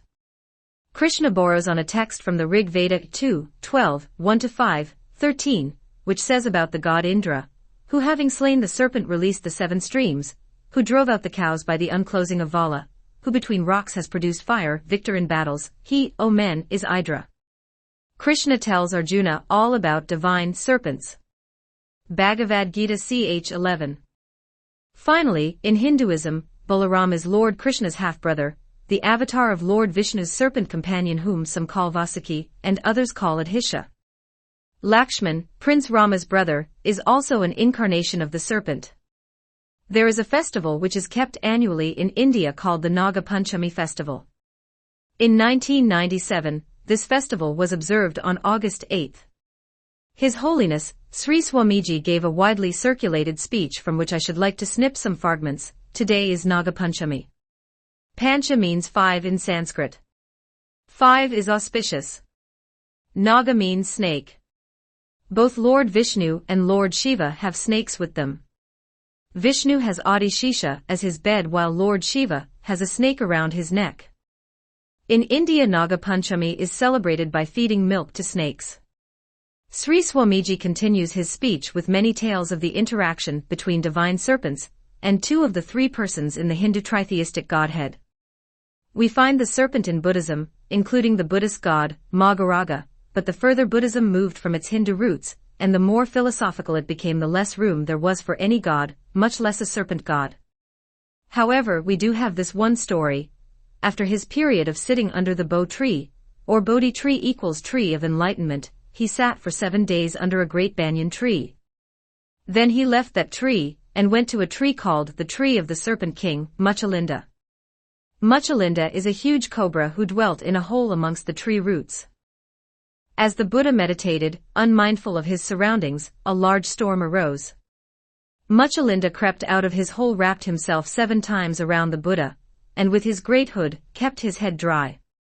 The serpent represents a reconciliation between antagonistic principles.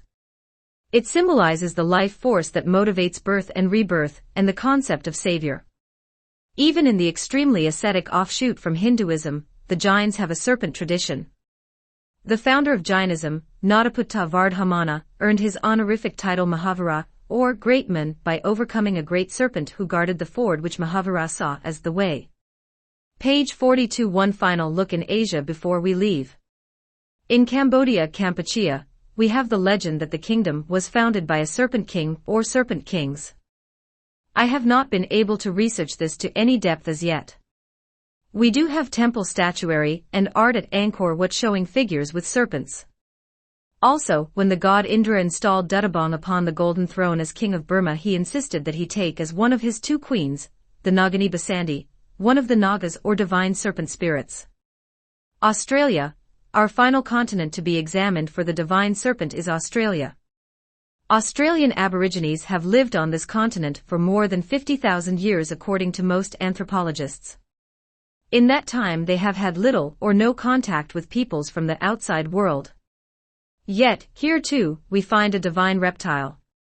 The rainbow snake, variously named Jalungal, Galaru, Ungur, Wonungur, Wurumbai, Yurlinger, Kalseru, Langal, Ungud, Wulunkwa or Mute. Depending upon which Aboriginal tribe one contacted, was a character in the Dreamtime. He was the creator of many of the things which are found in the landscape of the Australian outback. The story is that in the beginning the earth was flat, formless and grey. The rainbow serpent wound his way over the surface of the land, and his body pushed up mountains and dug paths for rivers. He was the biggest of all of the Dreamtime beings, all other creatures stayed well away from him. When he tired of shaping the earth, he dragged his body into a water hole, and sank into its depths. Dreamtime or Alchera is the name given to that time, also called the time when, at the beginning of time, before time really was counted, back when everything was created, when men and animals could converse, and when the gods walked the earth. The rainbow serpent is one of the most powerful mythological figure for all Aboriginal people throughout Australia. Characteristics of the rainbow serpent may vary from group to group and tribe to tribe, but the significance of the serpent is never questioned. Aboriginal people today respect, and are the caretakers of the sacred sites, where the rainbow serpent is said to reside. Often these sites are considered taboo, or too sacred for normal activities. One tale tells of the time that the great serpent traveled through Australia, looking for his tribe. He traveled from north to south until he reached Cape York. Guriala, which was the name of this rainbow serpent, created animals, plant life and all natural features of the earth. Page 43. There is a snake important in the rituals surrounding the making of a medicine man, or shaman among the Aborigine. Since the key prerequisite to becoming a shaman is to meet death, and to return, able to speak to the god or gods, this ritual is important. The postulant is mourned as dead by his tribe. He goes to a water hole where 2 shamans cover his eyes, and throw him into the jaws of the serpent, which swallows him. The postulant remains in the serpent's belly for an indefinite time. Finally the other shamans bring 2 kangaroo rats as an offering to the serpent, whereupon the serpent ejects the postulant. This ceremony represents death and rebirth, and was essential to becoming a shaman. The serpent was seen as a divine spirit, cooperating with mankind to make life better.